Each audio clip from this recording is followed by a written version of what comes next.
बहुत ही पुण्य का, कल्याण का कार्य है। इस कल्याणकारी कार्य से सब लोग लाभान्वित हों और अपने लोग न हों तो ये अच्छा नहीं है। इसलिए मैं चाहता हूं कि इस सत्संग में आप सब परिवार सम्मिलित हो।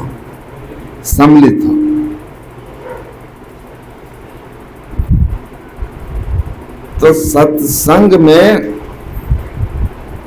सत्संग हमारे कल्याण के लिए है।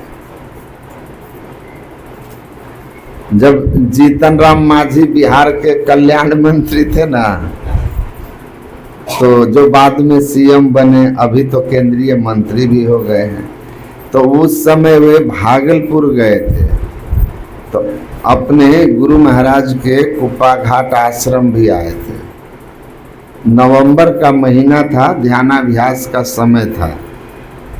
2 से 3 जब ध्यानाभ्यास हो रहा था, घंटी बज गई थी। उसी समय वो पहुंचे थे वहां। साथ में भागलपुर के तत्कालीन एडीएम थे। मैं पहचानता नहीं था, उस समय ये उतना फेमस भी नहीं थे। तो मैं ध्यान कक्ष की ओर जा रहा था, फाइनल घंटी बज गई थी। उसी समय जो एडीएम थे वो हमको बुलाए। बगल से मैं जा रहा था तो मैं बोला, जी कहाँ जाए? तो उन्होंने कहा कि हरिनंदन बाबा से इनको मिलाना है। तो मैंने कहा कि ध्यानाभ्यास चल रहा है, घंटी बज गई, उनका गेट ग्रिल में ताला अंदर से लग गया। अब वो 3 बजे के पहले नहीं खुलेगा और हम खटखटा नहीं सकते। तो बोले कि आप लोग बिना कुछ समझे कुछ भी बोल देते हैं। तो हम बोले, जी ये कौन है, कहाँ से आए हैं, ये सब जानना चाहिए। तो हम बोले, जना दीजिए कौन है, आप ही जना दीजिए। तो बोले, हम भागलपुर के एडीएम हैं और ये बिहार सरकार के कल्याण मंत्री हैं। नाम बताए। हम बोले, अच्छा। तो मेरे मन में हुआ कि एडीएम साहब के मन में ऐसा है कि कल्याण मंत्री शब्द सुन करके हमको बहुत भारी भरकम लगेगा। फिर हम कहेंगे, अच्छा भाई गलती हो गई, चलिए। तो हम बोले, थोड़ा एडीएम साहब को भी समझ में आ जाए, फकीर किसको कहते हैं। जिनके फकीरी मिजाज होते हैं उनके कदमों में ताज होते हैं। तो मैं सोचा कि थोड़ा इनको जानकारी देना चाहिए, एहसास कराना चाहिए। मैं सीधे जीतन राम बाबू के तरफ मुड़ा, कहा कि सर आप बिहार के कल्याण मंत्री? तो कहा कि जी, सीधा साधा है। तो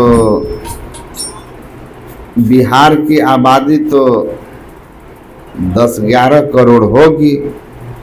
उस समय की बात है जब मैं कह रहा था। तो उन्होंने कहा कि हाँ। मैंने कहा, इतनी बड़ी आबादी के कल्याण की जिम्मेवारी आपके ऊपर है? तो कहा कि जी। मैंने कहा, श्रीमान आप आदेश करें, अब बुरा न माने तो मैं एक छोटा सा सवाल करूं, मन में जिज्ञासा हो रही है। तो उन्होंने कहा कि हाँ पूछिए। तो हमने कहा कि आपके ऊपर 10-11 करोड़ लोगों के कल्याण की जिम्मेवारी है, तो आपका अपना कल्याण तो हो गया होगा। अपना कल्याण तो आपका हो गया होगा, तभी ना आप दूसरे का कल्याण का जिम्मेवारी ले लिए। तो मेरे इस सवाल पर जीतन राम माझी जी जो थे, मैंने उनको देखा, कोई प्रतिक्रिया भीतर नहीं थी, लेकिन एडीएम को तो ठंडी में जो है ना पसीना उतर गया था कि मतलब कौन सा सवाल कर दिया ये। एकदम से उनका चेहरा सूख गया कि क्या पूछ दिए। तो फिर जीतन राम माझी कहते हैं कि कल्याण हो गया रहता तो हम यहाँ आप लोगों के आश्रम में क्यों आते, क्यों आते। तो मैंने कहा कि जी बस यही जानना था। तो उन्होंने फिर कहा कि अभी मुलाकात नहीं हो सकती। तो मैंने कहा कि गेट बंद हो गया, वो ध्यान में बैठ जाते हैं, फिर उनको उनका गेट खटखटाना हम लोगों के हिम्मत से बाहर है सर, थोड़ा इंतज़ार कर ले। तो वो बोले कि ठीक है, आपको मेरे साथ आश्रम घुमाकर दिखाना होगा, गुफा यहाँ पर सुने हैं और क्या क्या है सब दिखाइए। तो मैंने भी सोचा अतिथि हैं और इतने भद्र व्यवहार और वचन है, तो मैंने कहा ठीक है। तो मैं उनको घुमाकर आश्रम वगैरह दिखाया, गार्डन वगैरह ले गया, समाधि गुफा सब दिखाया। तब तक समय हो गया। उस दिन वो उन्हीं के सेवा में हमारा समय चला गया। फिर मैं उनको पूज्यपाद के पास ले गया, तो मैं उनको वहाँ बैठा कर वहाँ से मैं चला आया।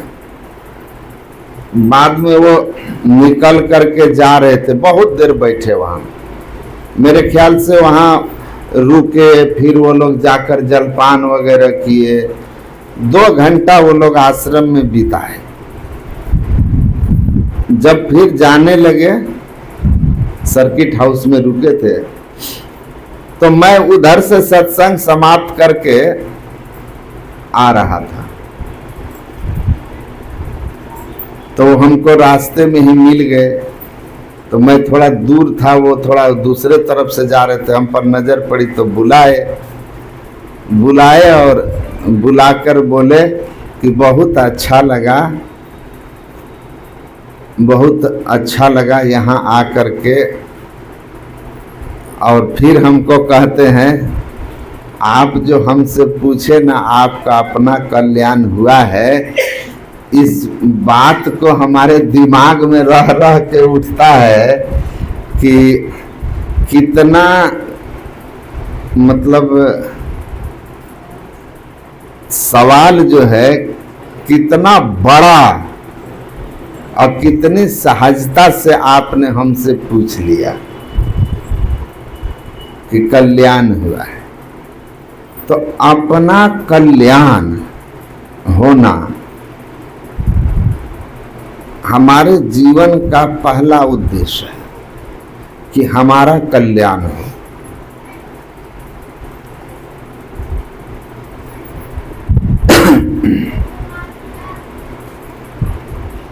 महाराज चित्र के पृथु भागवत में उनका चरित्र है।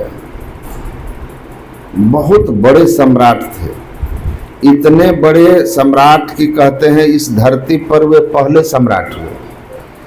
और इसलिए इस धरती को राजा पृथु के नाम पर पृथ्वी भी कहा जाता है। जैसे राजा भरत के नाम पर अपने देश का नाम भारत है, उसी तरह महाराज पृथु के नाम पर इस धरती का नाम पृथ्वी भी है। तो राजा पृथु के दरबार में आदि ऋषि सनत कुमार जी का आगमन हुआ। बहुत प्रसन्न हुए, बड़े प्रसन्न हुए। सौभाग्य हमारा, सौभाग्य जगे जब संत मिले, वही शुभ दिन वही शुभ घड़ी। जीवन का शुभ दिन शुभ घड़ी आया, आपके चरण हमारे महल में पड़े महाराज। बड़ी उनकी उन्होंने महिमा गाई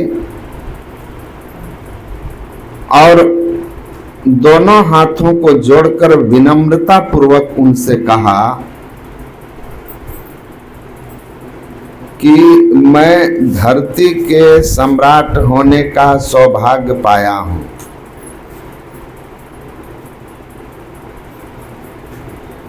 लेकिन मेरा कल्याण अभी तक नहीं हुआ। मैं धरती का सम्राट होने का सौभाग्य पाया, मान सम्मान, सुख सुविधा, सत्ता अधिकार, पावर, जश कीर्ति सब है, लेकिन मैं अपने को कल्याण के स्थिति में नहीं पाता हूं। तो आप कृपा कर यह बताएं कि कल्याण कैसे होगा, मेरा कल्याण कैसे होगा। इस पर आदि ऋषि सनत कुमार जी ने कहा,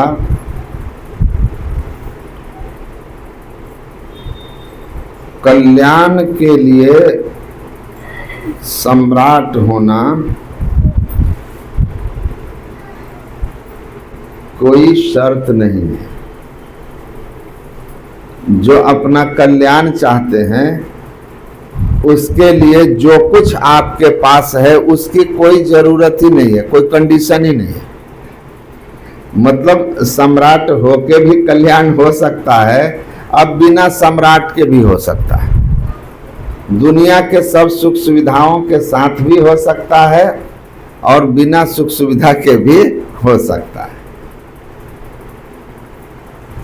बिना सुख सुविधा के भी हो सकता है। बड़े पद पर भी हो सकता है, बिना पद के भी हो सकता है। अब पढ़ लिख के भी हो सकता है, बिना पढ़े लिखे भी हो सकता है। इसीलिए गुरु महाराज भी कहे ना, विप्र भंगी अपढ़ पढ़ुआ, करो तरिह निशंक हो, तरते गए जो अस किए सब राव राणा रंक हो। राजा भी भिखारी भी, विप्र भी भंगी भी, पढ़े लिखे भी अनपढ़ भी, अमीर भी गरीब भी, स्त्री भी पुरुष भी, सब अपना कल्याण साध सकते हैं, सब कल्याण को प्राप्त हो सकते हैं, सब अपने जीवन में सुख शांति और मुक्ति को अनुभव कर सकते हैं।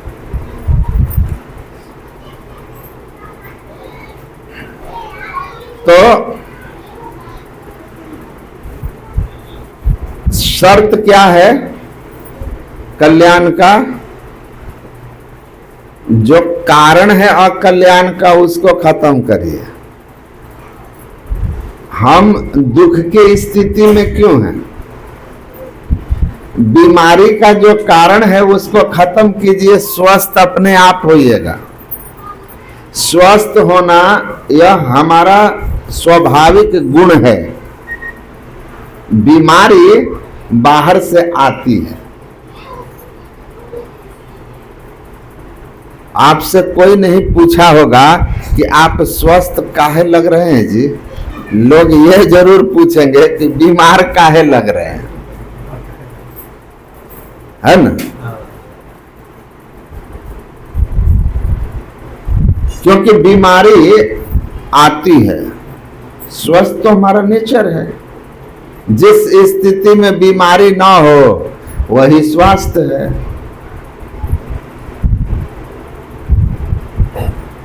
तो अकल्याण हुआ किन कारणों से है, उस कारण का निवारण होना चाहिए।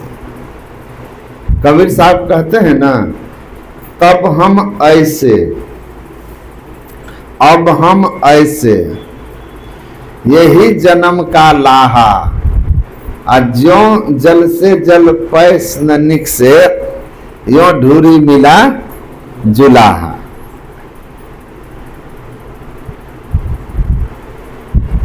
तब हम ऐसे, अब हम ऐसे, यही जन्म का लाहा। हम स्वाभाविक रूप से कैसे हैं? ईश्वर अंश, हमारा स्वभाव यही है। जैसे शरीर का अपना स्वभाव है, तो हम इस शरीर में रहने वाले चेतन आत्मा हैं। हमारा स्वभाव कैसा है? सहज स्वभाव, ईश्वर अंश, जीव अविनाशी, चेतन अमल, सहज सुख राशि। यही ना है, तुलसीदास यही लिखे हैं कि जीव जो हैं, हम जीव ईश्वर के अंश हैं। जीवात्मा परमात्मा का अभिन्न अंश है। आप लोग रोज स्तुति के क्रम में पाठ करते हैं, तो जीवात्मा परमात्मा का अंश है। चेतन माने ज्ञानमय है, मतलब चेतन आत्मा अपने सहज स्वभाव में ज्ञानमय है। अमल, मल मतलब विकार, अमल मतलब बिन विकार का, अविकारी, काम क्रोध लोभ मोह मद मात्सर्य ईर्ष्या द्वेष, यही सब है ना विकार। चेतन आत्मा में स्वभावतः यह नहीं है। सहज सुख राशि है, और चेतन आत्मा अपने सहज स्वभाव में सुख स्वरूप है, ज्ञान स्वरूप है। सुख स्वरूप, ज्ञान स्वरूप, आनंद स्वरूप, निर्विकार, ये हमारा सहज स्वभाव। और अगर इस सहज स्वभाव में है तो कल्याण में है। लेकिन अभी हमारी स्थिति क्या है? अज्ञान का भरा हुआ है, खुद का ही ज्ञान नहीं है। कहते हैं हम चेतन आत्मा हैं, यह ज्ञान उधार का है, इंफॉर्मेशन फ्रॉम एपिक्स, ग्रंथों से लिया हुआ ज्ञान है, उधार, अपना अनुभव नहीं। हम चेतन अमल सहज सुख राशि चेतन आत्मा है, यह अनुभव नहीं।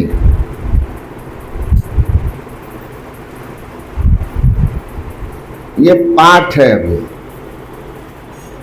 मैं ऋषिकेश में जब था ना, नया नया साधु जीवन में आया था, तो एक आश्रम में रहता था। वो स्वामी जी वेदांत के बहुत बड़े ज्ञाता थे, वो शंकराचार्य जी के परंपरा के। तो उनके आश्रम में मैं था, तो ध्यान करने बैठू ना, तो एक अमरावती, मैं अभी गया था, नागपुर के पास से अमरावती, वहां में गया था। एक सत्संगी हैं, वो ले गए थे कुछ समय के लिए।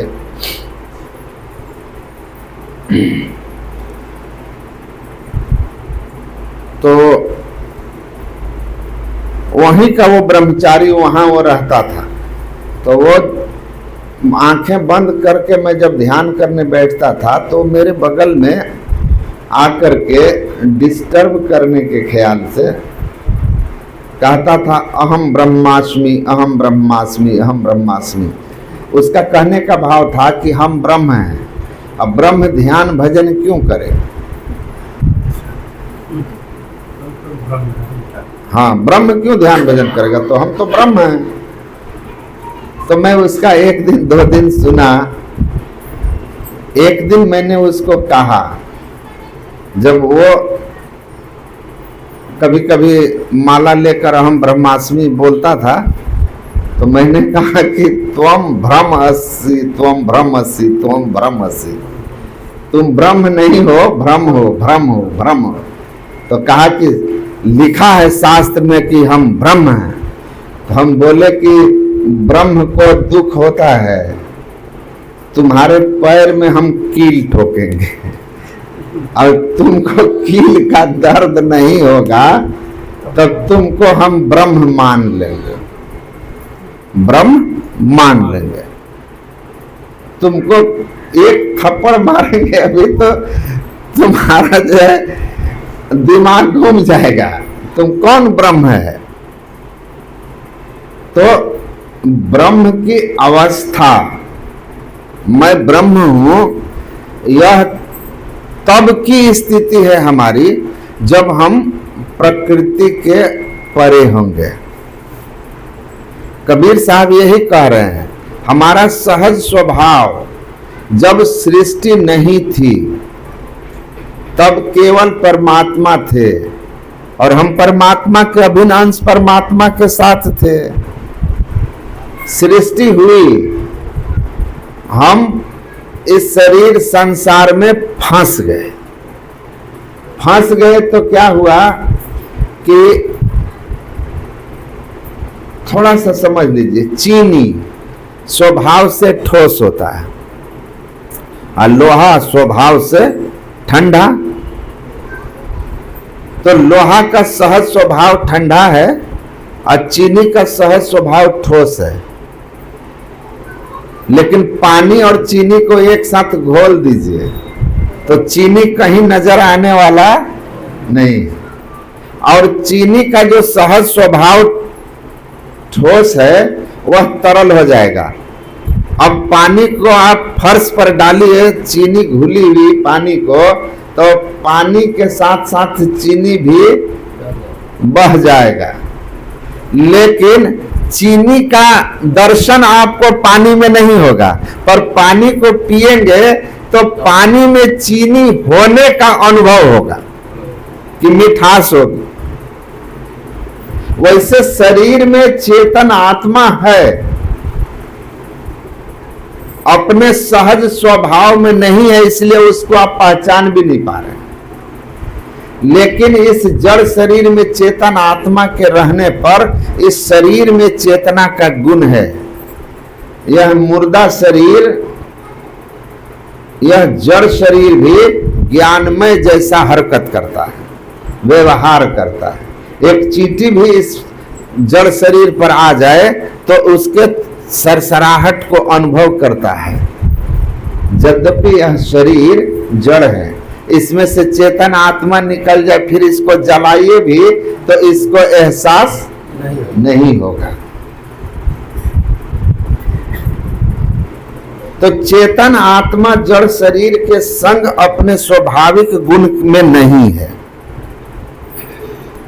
इसलिए इसमें अल्पांश में ज्ञान है, अपना ज्ञान नहीं है, लेकिन इंद्रियों के द्वारा संसार का ज्ञान होता है। तो कारण क्या है कि हम सृष्टि जब हुई शरीर में बद्ध हो गए, माया के बंधन में पड़ गए। यही गोस्वामी जी आगे कहते हैं कि तुम्हारा सहज स्वभाव है चेतन अमल सहज सुखराशि, लेकिन ऐसा तुम अभी नहीं हो। अभी चीनी अपने मूर्त रूप में नहीं है। लोहा में आग प्रवेश कर जाए फिर उस आग लोहा को आप देखिएगा, देखने में आग सा तप्त हो जाएगा, छुए जल जाइएगा, क्योंकि उसमें अग्नि के संयोग हो जाने से लोहा का सहज स्वभाव अब नहीं है, वो अग्नि के स्वभाव से संयुक्त हो गया है।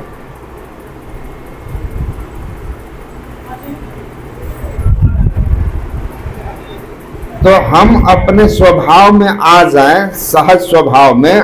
कबीर साहब आ गए हैं, वो कह रहे हैं कि तब हम ऐसे अब हम ऐसे, यही जन्म का लाहा, ज्यों जल से जल पैस न निकसे, यों ढूरी मिले जुलाहा। सृष्टि के पहले मैं परमात्मा के संग था, परमात्मा था, सृष्टि हुई, शरीर संसार में मैं फंस गया। अब फिर मैंने इस मनुष्य जीवन को पा करके सदगुरु की सदयुक्ति से साधन करके अपने आप को परमात्मा में मिला करके परमात्मा ही हो गया। जल पय स्नानिक से पानी में पानी मिल जाएगा, फिर पानी एक में खो गया। उलटी कुंभ जल जल ही समय है, तब का करी है ज्ञानी। घड़े का जल, घड़ा में जल भरा हुआ है और वो जल से भरा हुआ घड़ा नदी में तैर रहा है। अब अगर वो घड़ा पलट गया और सारा जल फिर जाकर उसी नदी के जल में मिल गया तो ढूंढ पाइएगा, एक में खो गया। तो कबीर साहब उस स्थिति में पहुंच गए हैं, कल्याण की स्थिति में। सृष्टि के पहले जिस स्थिति में थे, अंतर साधन करके फिर वो उसी स्थिति में आ गए, अहम ब्रह्मास्मि। यह कल्याण की स्थिति है। और कल्याण क्यों हुआ है? सो माया बस भयो गोसाई, बंधव कीर मरकट की नाई। और गुरु महाराज क्या कहते हैं? माया बद्ध जीव आवागमन के चक्र में पड़ा रहता है, इस प्रकार रहना सब जीव के दुखों का कारण। तो सारे दुख का कारण क्या है? माया बद्ध। भगवान कृष्ण अर्जुन से कहते हैं, पुरुषो प्रकृतिस्थो ही भुंक्ते प्रकृति जान गुणान, कारणम गुण संगस्यो सद असद योनि जन्मसु। पुरुष, पुरुष का मतलब, पुरुष मतलब पुरुष शरीर नहीं, पुरुष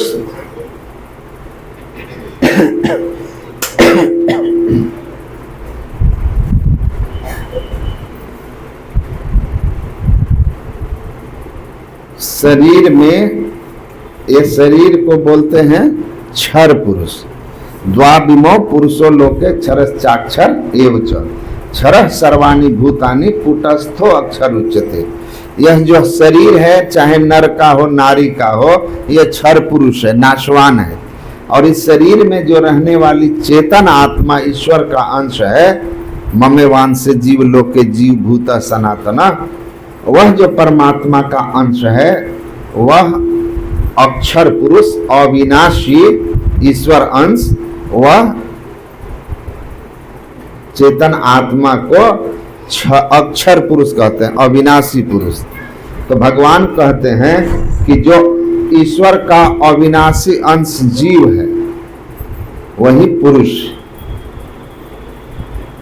जब प्रकृति के गुणों का संग करता है, प्रकृति के 3 गुण हैं, रजोगुण जन्म लेना, उत्पन्न होना, सतोगुण संसार में बने रहना, और तमोगुण नष्ट हो जाना।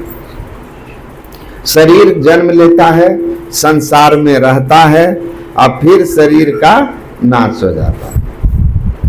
लेकिन इस शरीर में रहने वाला चेतन आत्मा का नाश नहीं होता है। पर वह अविनाशी चेतन आत्मा जब प्रकृति के गुण सतरज तम, इन गुणों के संग में आ जाता है, तब फिर प्रकृति में होने वाले तीनों गुणों के प्रभाव से प्रभावित होने लगता है। अब परिणाम स्वरूप एक शरीर में आया, कुछ दिन रहा, फिर मरा, फिर दूसरे शरीर को प्राप्त कर लिया। ये ऊंच नीच जोनी 84 लाख, ये तभी तक चलता है जब तक 3 गुणों के प्रभाव में रहता है। तो या तो आप प्रकृति का पसार कहाँ तक है? साम्यावस्था धारणी मूल प्रकृति, महाकारण मंडल, महाकारण शरीर। असाधारण मृत्यु में एक शरीर छूटा, दूसरा, तीसरा, चौथा जड़ शरीर तो रह गया, गुण का प्रभाव तो रह गया, जन्म मरण तो होगा। इन सब से छूट जाओ तो माया से छूटे। प्रकृति के गुण से छूटे, जन्म मरण से छूटे, तब आपका सहज स्वरूप आपको प्राप्त होगा। मम दर्शन फल परम अनुपा, जीव पाव निज सहज स्वरूप। तो इस अवस्था में जो आया उसका कल्याण होगा। यही बात सनत कुमार राजा पृथु को कहते, असंग आत्म व्यतिरिक्त अनात्मनि दृढ़ारति निर्गुणे ब्रह्मचर्यत। का हे राजन, तुम अपना कल्याण चाहते हो तो अनात्मा और आत्मा का जो संग है उसको समाप्त करो। अनात्मा के संग से मुक्त होकर के ही कल्याण हो सकता है। जब तक अनात्मा से चेतनात्मा का असंग होना नहीं होगा तब तक कल्याण हो ही नहीं सकता। आप स्वर्ग में जाओगे तब भी दुख में रहोगे।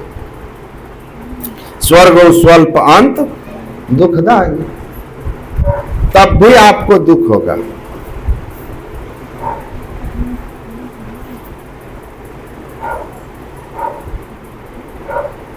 सुखिया तब नहीं होगे भज सुमिरोगे करतार। तो सुख को चाहते हैं तो परमात्मा की भक्ति करके अनात्मा से आत्मा को अलग कर लीजिए।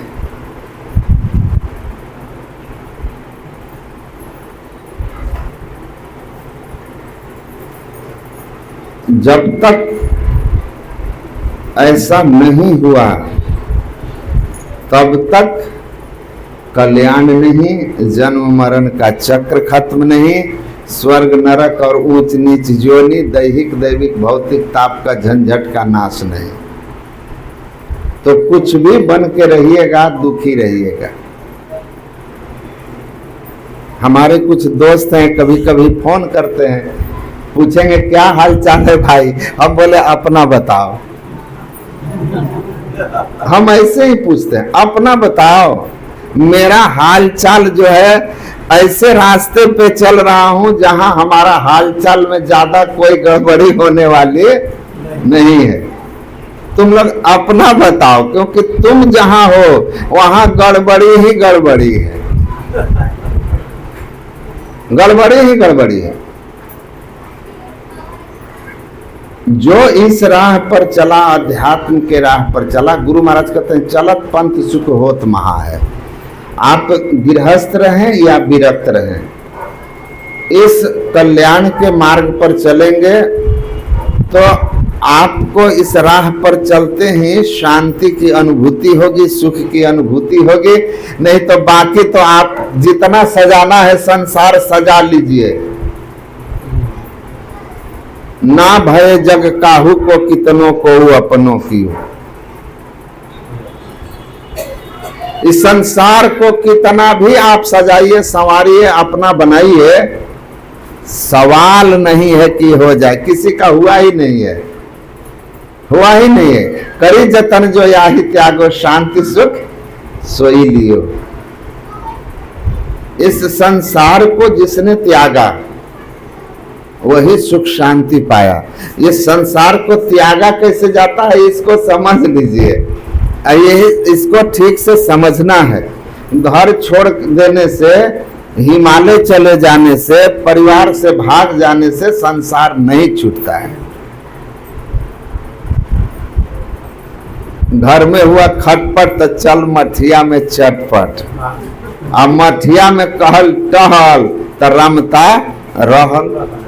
भागा वहां से। पूर्णिया से एक आदमी आया, एक नौजवान आया, हमको कहा हमको साधु बनना है। हम बोले क्यों?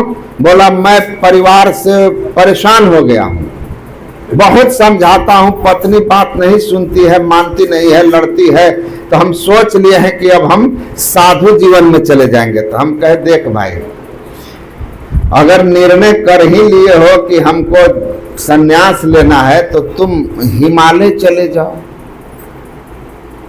भागलपुर में तुम रहोगे, वो पूर्णिया में उसको खबर मिलेगा तो आएगी यहाँ, अब फिर तुमको ले जाएगी, तो तुम सन्यासी कैसे बनेगा? तो कहता क्या है, यहाँ रहेंगे, जानेगी ना कि सन्यासी हो गया तो उसको जनाना क्या है? जब तुम सन्यास ले रहे हो तो जनाना क्या है? बोला जान जाएगी कि हम साधु जीवन में जा रहे हैं, सन्यास लेने वाले हैं, तो हो सकता है कि उसमें कहीं बदलाव आ जाए या सुधर जाए, सुधर जाए। हाँ, तो हम उसको बोले कि सुन, आज तक जो है ना कि हमको सन्यास लेना है, दर्जी से 3 जोड़ा धोती कुर्ता सिला लेते हैं तब घर छोड़ के भागेंगे, ऐसा नहीं होता है। बिरहबान जिन अंतर लागा, खोजत फिरत साधु गुरु जागा। गुरु महाराज को बैराग हुआ, देह धरे कर यही फल भाई, भजिए राम सब काम बिहाई। स्कूले से चल दिए कि वो ये सोचे थे कि कुर्ता पजामा सिलाएंगे तब भागेंगे, जेब में कुछ रुपया रख लें तब भागेंगे, ये रास्ता का खर्च कहाँ से आएगा? जब वैराग्य हुआ तो आदमी भगवान के सिवा उसको संसार में कोई कुछ प्रिय दिखता ही नहीं है। उसको तो अपने शरीर तक के लिए चिंता नहीं रहती है कि शरीर रहे चाहे चला जाए। अब तुमको ऐसा है कि कहीं सुधर जाए तो तुम बबुआ 10 दिन नहीं टिकोगे, 10 दिन नहीं टिकोगे।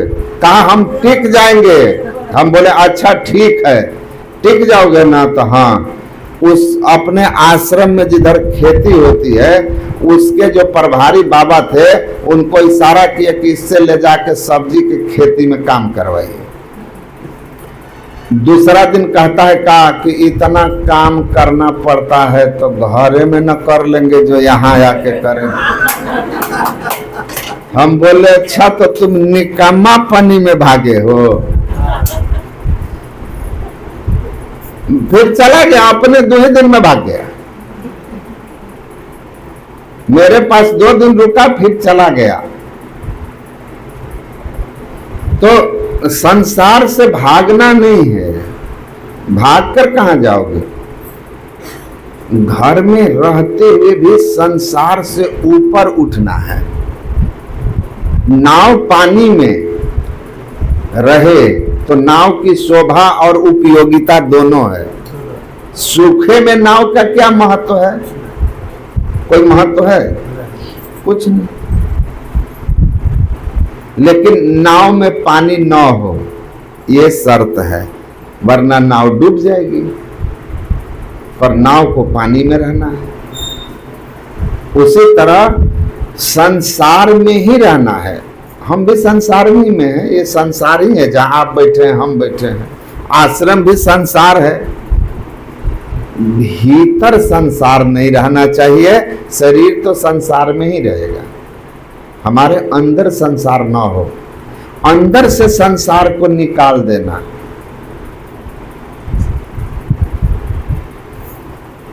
ये वास्तव में जगत का त्याग है।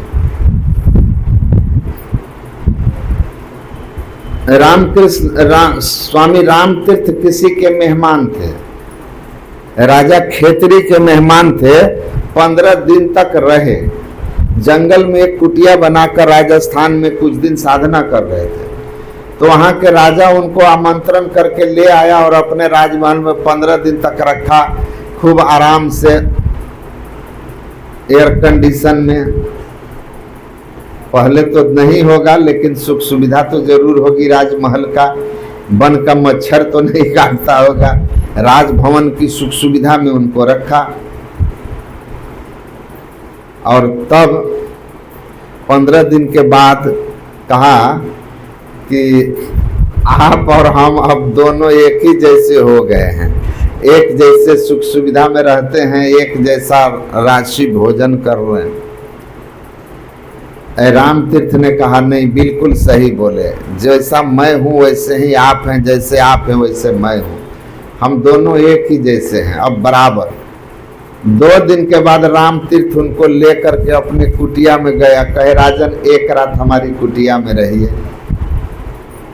कहा नहीं नहीं, हम इस कुटिया में 1 घंटा नहीं रह सकेंगे, ऐसे असुविधा वाला जगह पर कैसे रहेंगे। हमको तो नौकर चाकर चाहिए, चंवर डुलाने के लिए, पैर दबाने के लिए, सब कुछ एकदम साफ सुथरा। ये जंगल और इसकी कुटिया, इसमें मच्छर है, कहीं से सांप आएगा, न सुरक्षा है, इसमें हम रह ही नहीं पाएंगे। इतनी छोटी सी कुटिया में आदमी खड़ा मुश्किल से होता है। रामतीर्थ ने कहा कि ठीक है, तब आप जाइए अपने राजमहल में, मैं तो यहाँ भी खुशी रहूँगा। और उन्होंने कहा कि जैसे मैं आपके महल में था वैसे मैं यहाँ भी रहूँगा, वहाँ जितना प्रसन्न था उतना ही प्रसन्न यहाँ भी रहूँगा। हे राजन, मैं राजमहल में था,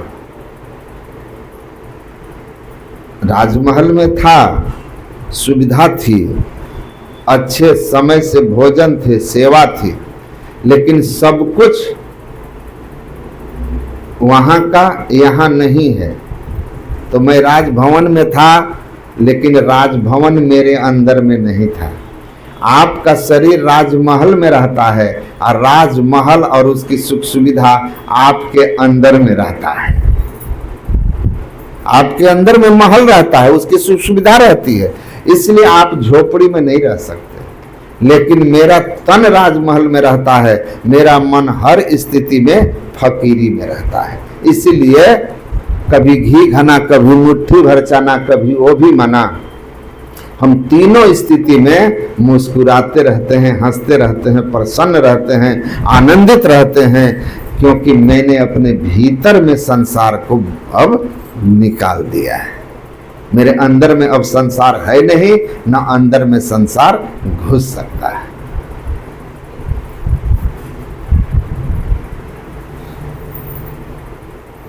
तो संसार में रहना और संसार को, गुरु महाराज कहते हैं, जगत को पकड़ोगे पकड़ में नहीं आएगा, बालू की रेत सा है। रेत होता है ना बालू, आप इसको कितना कस के मुट्ठी दबाइएगा ना, तो वो रेत जो है जितना कस के दाबेंगे वो उतना ही तेजी से नीचे की ओर सरकता चला जाएगा। एक व्यक्ति गधा पाल के रखे थे, उनका गधा बीमार हो गया। बीमार हो गया तो फिर वो डॉक्टर के पास गए, मवेशी अस्पताल, और जाकर के उन्होंने डॉक्टर को कहा कि मेरा गधा बीमार हो गया है, उसको बुखार है, छींक आ रहा है, जुकाम है, तो कुछ मेडिसिन दे दें। तो बड़ी बड़ी गोलियां थी, वो दे दिया। कहा ले जाइए, इसको गधे को खिला दीजिएगा, 3 टाइम खिलाइएगा, 2 दिन के बाद आराम हो जाएगा। तो कहा महाराज जी इतनी बड़ी बड़ी गोली गधा निगलेगा ही नहीं, तो कोई उपाय बताइए।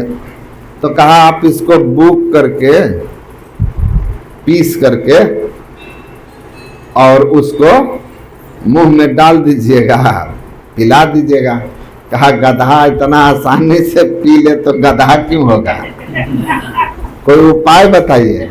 तो कहा एक काम कीजिएगा, एक पाइप लीजिएगा, अब पाइप के मुंह पर दवाई बुक करके रख दीजिएगा, और पाइप का मुंह एक गधा के मुंह में डाल दीजिएगा, और एक तरफ से आप पाइप में जोर से फूंक मारिएगा, वो गधा के मुंह में घुस जाएगा, भूखा हुआ है पूरे मुंह में लग जाएगा, अब गधा अंदर घोंटे चला ही जाएगा। तब कहा कि अच्छा ठीक है, वो भूख लिया, अब पाइप में आगे रख के गधा के मुंह में डाल के गधा को इधर अपना मुंह लिया पाइप में, लंबा सांस खींचा कि जोर से फूकेंगे गधा के मुंह में जाएगा, तब तक गधे को जोर से छींक आ गया।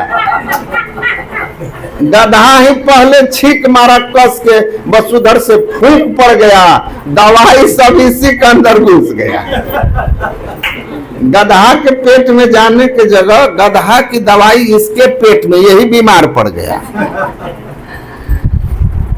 तो यही संत लोग कहते हैं तुम तैयारी करते रहोगे और तब तक संसार लात मार देगा।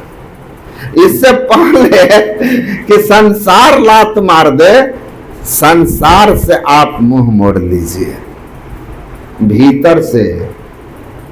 यह धन धाम कुटुंब कबीला स्वार्थ के सब चेहरे, अंत काल संगी ना होगा, असंग न चल को तेरे।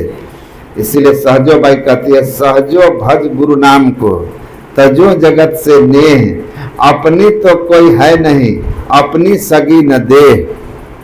यही कहे गुरुदेव जू, यही पुकारे संत, सहजो तजिया जगत को, तो ही तजेगा अंत। जब संसार आपको छोड़ेगा ना, बहुत कष्ट होगा। जब यमदूत आपसे संसार छीनेगा, अलग करेगा, उस समय बहुत दुख होगा। लेकिन आप अगर अपने से संसार को त्याग दिए हैं सहजता के साथ, तो फिर आपको दुख नहीं होगा। मरने के समय ज्यादा दुखी वही व्यक्ति होता है जो अपने मन में संसार को बहुत जोर से पकड़ के रखता है। जल्दी मरता नहीं है, यमदूत को मार के निकालना पड़ता है। वो निकलना नहीं चाहता है, क्योंकि उसको लगता है बड़ी मेहनत से बैंक बैलेंस किए हैं, बैंक बैलेंस किए हैं। एक आदमी रिटायर हो गए, आकर बैठे थे हमारे पास, और तभी एक उनका साथी आ गया। उसको कहते हैं का कि पेंशन का तो मैं जो है आधा फिक्स डिपॉजिट कर दिया था, तो वो 40 लाख हो गया है। 6 महीने के बाद 40 लाख पूरा हो जाएगा, उसको फिर फिक्स कर दूंगा, 8 साल में फिर 80 लाख हो जाएगा। हम बैठ करके सुन रहे थे। हम बोले कि आप नीचे रुपया गिन रहे हैं, ऊपर वाला आपकी सांसें गिन रहा है, सांसें गिन रहा है कि कितना बच गया है। तुम करोड़पति बनने के चक्कर में रहो और सांसों के खत्म होने का इंतजार करने में है। सांसें खत्म, उम्र समाप्त, आयु गई, जमराज ले जाएगा। और ये 80 लाख जब होगा तो जो नॉमिनी होगा ले लेगा, ले लेगा। और आपके हाथ कुछ नहीं गया। दुनिया में सबसे बड़ा दानी कंजूस आदमी होता है, जान लीजिए। वो सब दूसरे को दे के जाता है, अपने लिए कुछ नहीं ले जाता है, कुछ नहीं ले जाता कंजूस आदमी। लेकिन जो सत्कर्मी होते हैं, धर्मात्मा होते हैं, अपने धन का कुछ अंश सत्कर्म में, दान में, पुण्य कर्म में, धर्म कार्य में लगा करके अपने साथ ले जाने की व्यवस्था कर लेते हैं परलोक में। तो अपना कल्याण का रास्ता ये बिना संत समाज रूपी चलते फिरते तीर्थराज में गए न कभी जन्म मरण से छूट करके कल्याण प्राप्त करिएगा, और न कभी जीवन में आनंद आने वाला है। दुखी रहिएगा, रोते रहिएगा। इसलिए कहा आनंद और कल्याण चाहिए, उसकी जड़ चलता फिरता संत समाज रूप प्रयाग है, सत्संग है।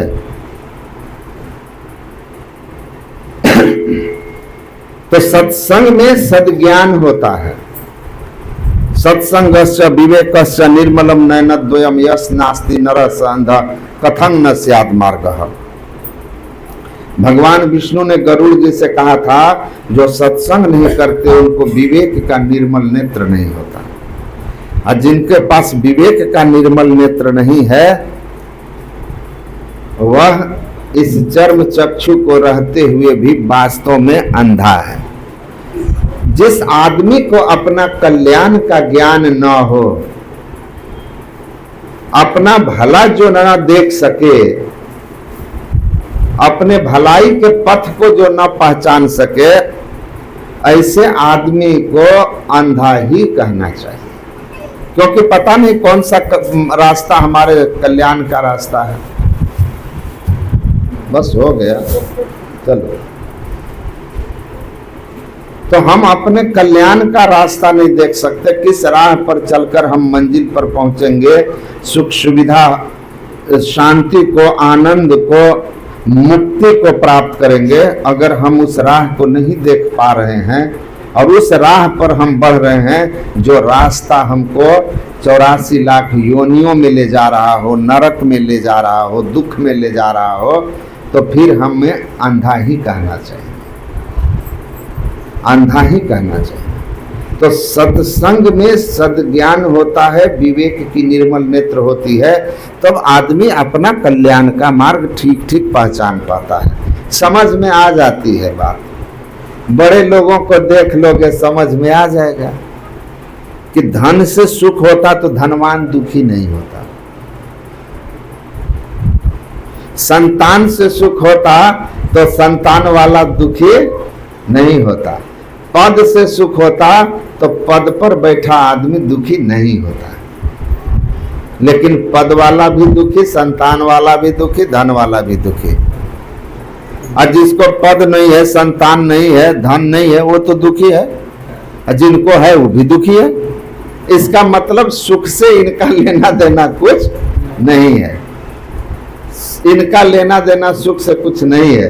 पर कबीर साहब क्या कहते हैं, ऐसी दीवानी दुनिया भक्ति भाव नहीं बूझे जी, और कोई आवे तो बेटा मांगे यही गुसाई दीजिए जी।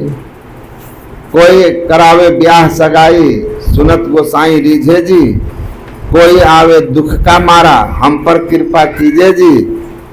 और सांचे का कोई गाहक नहीं, ईश्वर भक्ति जिससे सही में सुख होगा उसका ग्राहक नहीं है। सब ग्राहक किसका है, बेटा चाहिए, पोता चाहिए, धन चाहिए, नौकरी चाहिए, है ना। बहुत अनुनय विनय, देखिए किसी का होता है कुछ तो वो अपने मेरिट से होता है, बहुत मेहनत किया, पढ़ा लिखा, नौकरी हो गई। आते थे हम लोगों के यहाँ बराबर, कटिहार के थे एक परिवार के लोग। बाद में उनकी पत्नी बार बार कहती थी बाबा टीचर में हो जाता, पढ़ लिख कर डिग्री लेकर बैठे हैं। उसकी नौकरी हो गई, अब पोस्टिंग हो गई कहाँ जानते हैं, कटिहार शहर की रहने वाली, अब पोस्टिंग हुई है जाकर के इधर क्या कहते हैं सासाराम भभुआ साइड में, किसी गांव में। और एकदम उस समय थे पाठक जी राइट टाइम पे एकदम चढ़े हुए।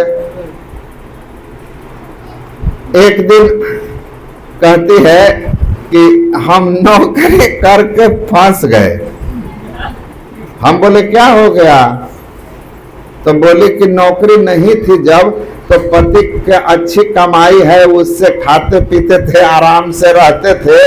हम भी नौकरी करेंगे चक्कर में परिवार से दूर हैं, और ग्रामीण क्षेत्र में पोस्टिंग है, और ऐसा टाइमिंग है, सुविधा नहीं है। यहाँ तो ना हम घर के रहे ना घाट के। अभी नौकरी सरकारी छोड़ा भी नहीं जा रहा, किया भी नहीं जा रहा, जिया भी नहीं जा रहा, मारा भी नहीं जा रहा।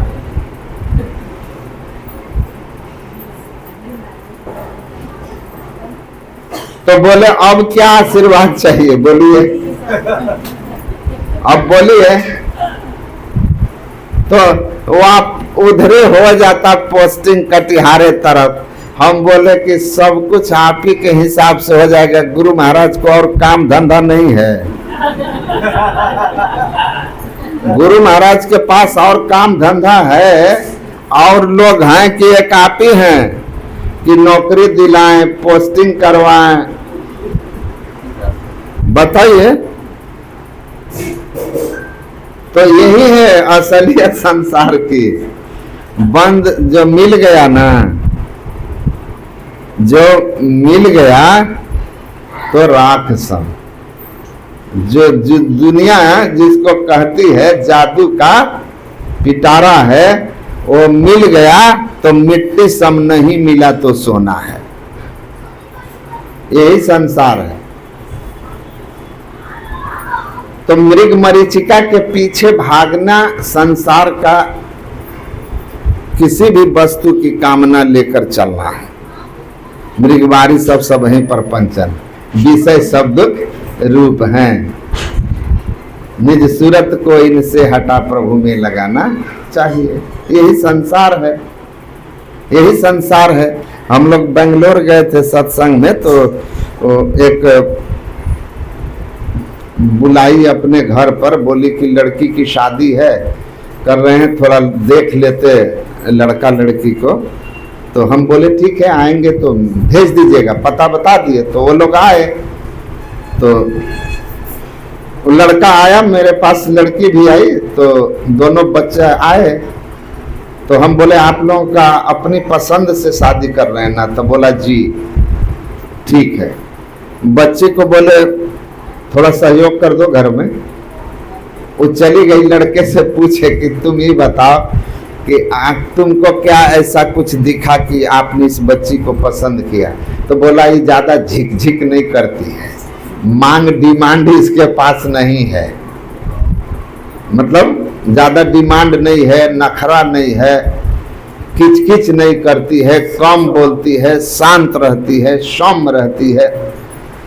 तो हमको लगा कि इससे हमको सुख मिलेगा, जीवन सुखी होगा, मतलब सुख मिलेगा इससे।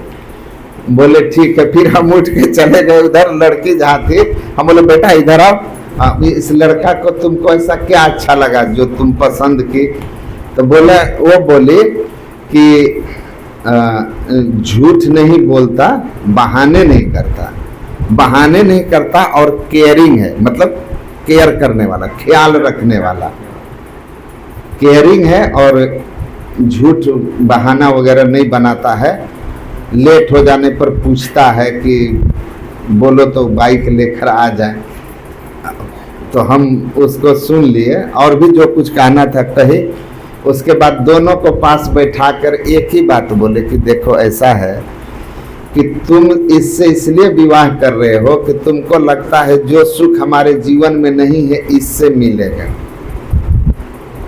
और ये भी तुमसे इसलिए शादी कर रही है कि इसको लग रहा है जो जीवन में हमको सुख चाहिए वो इनसे मिलेगा। मतलब तुम दोनों सुख एक दूसरे से मांग रहे हो और दोनों में से कोई सुखी हो नहीं। तो जब खुद ही सुखी दोनों में कोई नहीं हो तो दोगे कैसे सुख एक दूसरे को? आप उम्मीद किए हैं कि विपत्ति में बाबा काम आएंगे, अब बाबा उम्मीद किए हैं कि विपत्ति में आप काम आएंगे। आप सोच रहे हैं बाबा के बैंक में करोड़ रुपया है, हम सोच रहे हैं आपके बैंक में करोड़ रुपया है। अब पता चला कि दोनों माइनस में है, जीरो बैलेंस में है, दोनों के ऊपर कर्जदार है।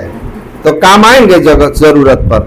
हम एक दूसरे के बारे में दूसरे से सुख मांग रहे हैं, यह ध्यान ही नहीं है कि सामने वाला खुद हमसे मांग रहा है, और यही तो झंझट होता है। अब फिर मैंने समझा के कहा सुनो बाबू तुम लोग ध्यान से, संसार को नहीं समझोगे रोते रहोगे, यही होता रहा है।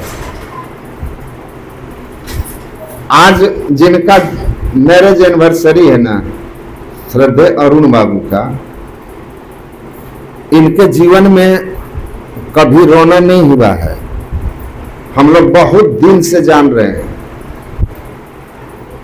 क्योंकि दोनों अपने जीवन में सुख के लिए पहले संघर्ष किया है। स्वयं इन लोगों ने गुरु महाराज की कृपा से अपने आप को सुखी किया है, तब दोनों एक दूसरे को सुख दे रहे हैं। स्वयं सत्संग, ध्यान, समर्पण।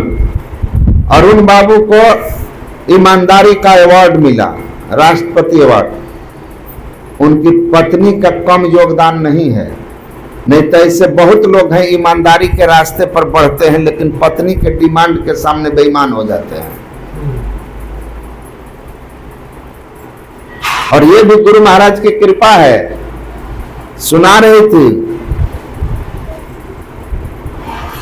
कि गुरु महाराज के पास गए ये प्रणाम करने, तो कहा कि इनके पिताजी जो थे ना सिंचाई विभाग में इंजीनियर थे, लेकिन गृहस्थ में इतनी साधना किए थे कि बहुत ऊंची अवस्था थी।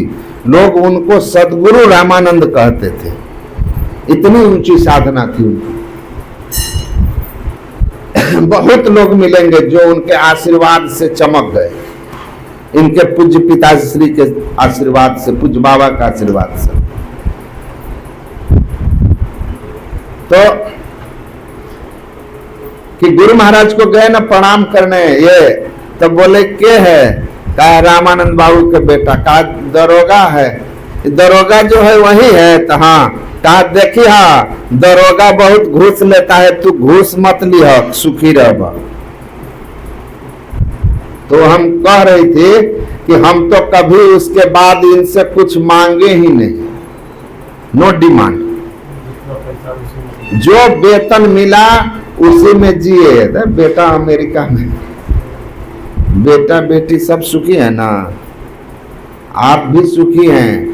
दोनों गुरु महाराज की युक्ति लेकर के ईमानदारी पूर्वक अपने कर्म तब का निर्वाह किए और साधन भजन करके पहले स्वयं को सुखी किया है, और इसीलिए स्वयं सुख के राह पर बढ़ रहे थे। इसीलिए दोनों एक दूसरे को सुखी देते हुए 45 वर्ष एक साथ काट लिए, एकदम खुशनुमा माहौल में।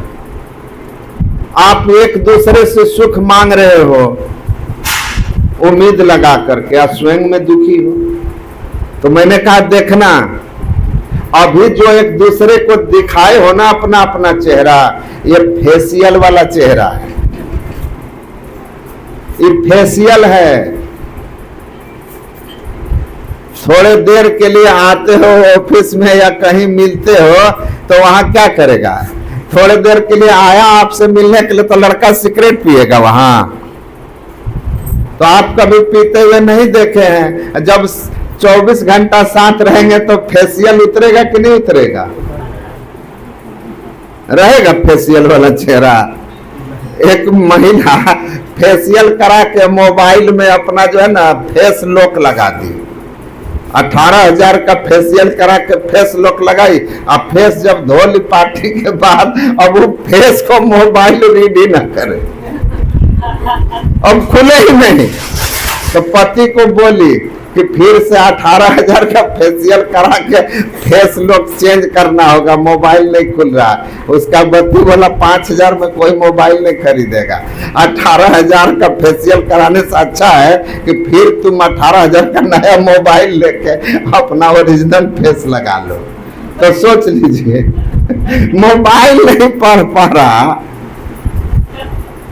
तो ये फेशियल वाला चेहरा जब यथार्थ का सामना होगा 24 घंटा साथ, तब दोनों का असली रूप आएगा। कहेगा तुम तो ऐसे नहीं थे। अरे ये ऐसे ही थे, आपको नहीं दिखाए थे, अब दिखा रहे हैं तो आप घबरा रहे हैं। तो ये सच्चाई है।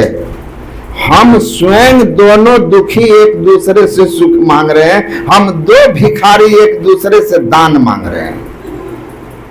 तो जो सुखी नहीं सुख दे नहीं सकता। सुखी कौन है? ब्रह्मा विष्णु महेश्वर दुखिया, जिन यह राह चलाई हो, कहे कबीर सकल जग दुखिया, संत सुखी मन जीती हो। सट विकार जित अनग अकामा, अचल अकिंचन शुचि सुख धामा।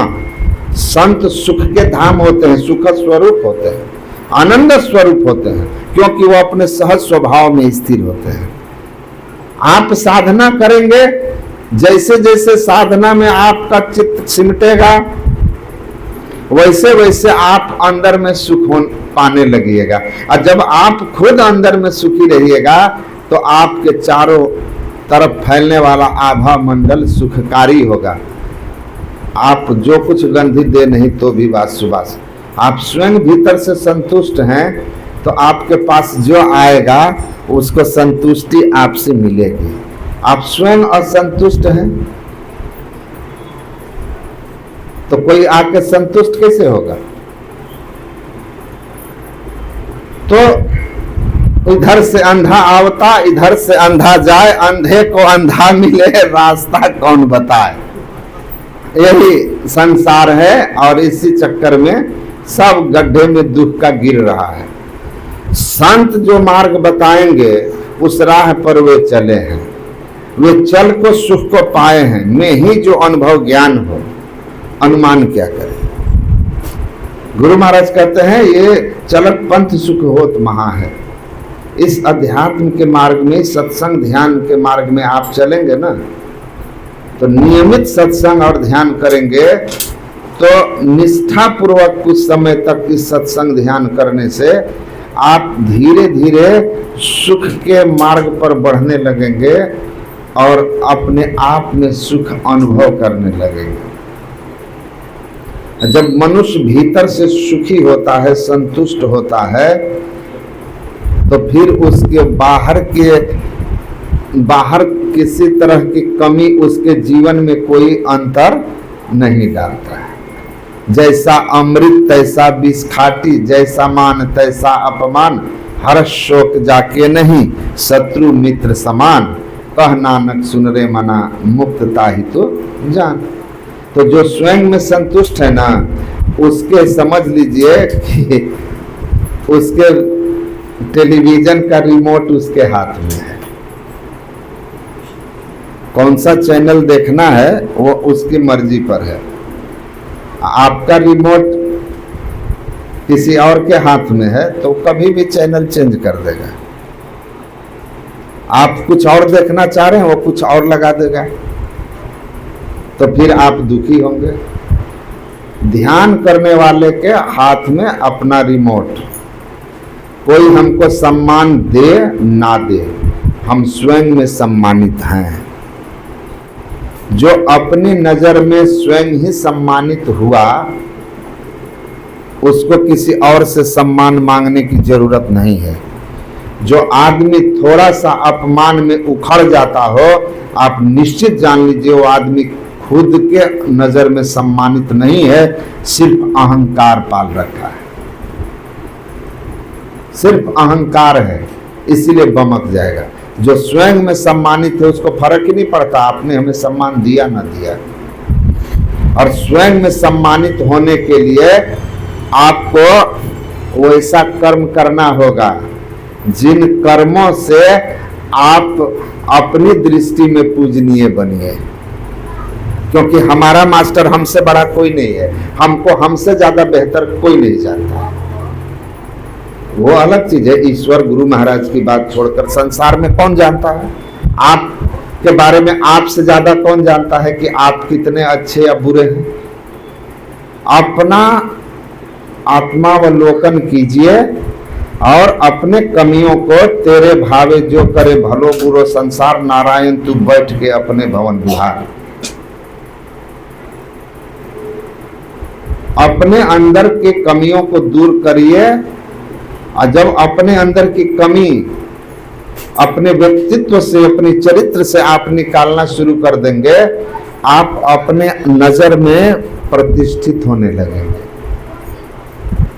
और जब आत्म प्रतिष्ठित होंगे तो निसंदेह आपको बाहरी लोगों के व्यवहार से फर्क पड़ने वाला नहीं है। कहने दो, चोर चमार चंडाल कहे को कहे हरि भक्त है भाई, आ कोई कहे ये तो नारी लुभानो, कोई कहे माया रति आई, और निंद करे तासे निंद कराई, स्तुति को न मनावन जाई। जो हम हैं हरि जानत हैं, अब रैन दिवस इनके गुण गाई। आपको लगेगा इसके कहने से क्या होगा, इसके कहने से कौन सा हमें नरक हो जाएगा, ये अगर हमको संत कह दे तो कौन सा हमको मोक्ष हो जाएगा।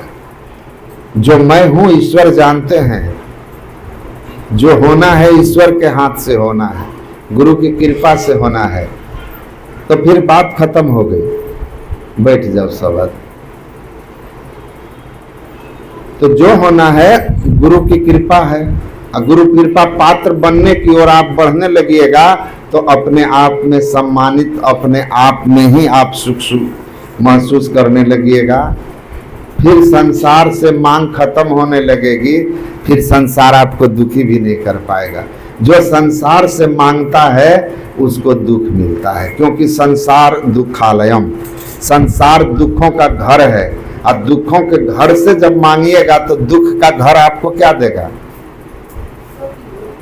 अब भोजनालय में जाकर कोई कहे कि सिर दर्द की दवाई दीजिए तो मिलेगा? भाई भोजनालय में भोजन मिलता है, पुस्तकालय में पुस्तक मिलता है, औषधालय में औषधि मिलती है। संसार दुखालय है, जो संसार दुखालय है इससे कहते हैं भाई थोड़ा हमको सुखी कर दो, वो खुद बेचारा दुख में मर रहा है, क्या सुखी करेगा आपको? जो सुखी है वही सुखी करेगा। संत सुखी होते हैं, और इसलिए कहा कि आनंद अगर है कहीं तो संतों के पास है, इसीलिए संत के शरण में जाइए। कल्याण अगर कहीं होगा तो संत के शरण में होगा, क्योंकि संत स्वयं कल्याण किए हुए हैं। तो जो अपना कल्याण किया हुआ है, जो अपने आप को आनंद में प्रतिष्ठित किया हुआ है, वही हमें कल्याण, हमारा कल्याण कर सकता है, हमें आनंद दे सकता है, हमारे दुख का नाश कर सकता है। इसीलिए संग मिलना बहुत जन्म का पुण्य प्रताप, और बिनु हरि कृपा न हो ही सो, हरि की कृपा से होती है। और सौभाग्य जगे जब संत मिले, और जब सौभाग्य जगता है, जब संत मिलते हैं तो हमारा सौभाग्य जगता है। पलटू शुभ दिन शुभ घड़ी, याद पड़े जब नाम, और लगन मुहूर्त सब झूठ हैं, सभी बिगाड़े काम। परमात्मा का चर्चा स्मरण जब हो, कहते हैं वही शुभ दिन शुभ घड़ी जीवन का, वही सुख का क्षण। बाकी मुहूर्त लगन देखते रहिए। गुरु वशिष्ठ से पंडित ज्ञानी शोध के लगन धरी, सीता हरण मरण दशरथ को वन में विपत पड़ी, कर्म गति टारे नाही ठरे। लेकिन सतगुरु नित ही पुकारत, छीजत पाप समूह रहे। कर्म गति टरता है, काटों फंदा कर्म का, जो कोई मेरा होए, उलट लिखूं तही भाल में, मेट सके न कोई। पलटू साहब कहते हैं अगर कोई मेरा हो गया, मतलब गुरु को समर्पित हो गया है, गुरुमुख हो गया, गुरु के शरण में समर्पित हो गया, ऐसी स्थिति हो गई, तन मन धन को अर्पी गुरु पद सेव करो, तो मैं ही आज्ञा पाली दुस्तर भव सुख से तरो। कहते जो मेरा हो गया उसके कर्म का फंदा काट दूंगा, और जो ब्रह्मा ने पूर्वकृत कर्म के अनुसार उसका प्रारब्ध लिखा है, उस प्रारब्ध को मेट करके फिर से लिख दूंगा, और जो शुभ मैं लिखूंगा उसको दुनिया में काट कर फिर कोई अशुभ नहीं बना सकेगा। ये संत की, सदगुरु की महिमा है। पलटू लिखा नसीब का संत देते हैं फिर, अपना दिल साचा नहीं ताते लागे दे। तो कल्याण हमारा होगा जब हम अकल्याण के कारण जड़ से अपने को अलग करेंगे, अनात्मा से अपने को अलग करेंगे, और उस अनात्मा से अलग करने का साधन यही सत्संग ध्यान है। सत्संग में अंतर सत्संग और बाहर सत्संग। अंतर सत्संग ध्यान अभंगा, धर्म कथा, बाहर सत्संग। तो बाहर बैठ करके सुनना, समझना, और सुन कर समझ करके अगर ठीक ठीक लगे तो रहनी तासम कर लीजिए, उस तरह का अपना जीवन बनाना, और बैठ करके अच्छी तरह दीक्षा लेकर नियमित त्रैकाल संध्या करना। ऐसा करेंगे तो जैसे जैसे चित्त सिमटेगा ना, सुख वैसे वैसे आएगा। लोग बोलते हैं, एक मोटिवेशनल आजकल बहुत स्पीकर लोग आ गया है, मोटिवेट करने के लिए देखिएगा उनका स्पीच चलता है कि कोई डिप्रेशन में है तो उसको बुलाकर मोटिवेट करते हैं, कॉलेज में जाकर मोटिवेशनल स्पीच देते हैं। तो मोटिवेशनल प्रीचर एक मिले, तो हमने पूछा कि आप ध्यान करते हैं, तो कहा कि नहीं। तो मैं बिना ध्यान किए आप दूसरे को मोटिवेट कैसे करते हैं? तो कहा क्यों? मैंने कहा जो ध्यान नहीं करेगा वो खुद ही मोटिवेटेड नहीं हो सकता है। वो तो खुद थोड़ी सी समस्या आएगी तो सब निकल जाएगा, उसके जीवन में थोड़ी सी बड़ी समस्या आ जाए वो खुद ही डिमोटिवेटेड हो जाएगा, निराश हो जाएगा। तो कैसे संभव है? ध्यान करोगे अपने आप हर क्षण मोटिवेटेड रहोगे, डिप्रेशन में जाओगे ही नहीं, जीवन में निराशा आ ही नहीं सकती है।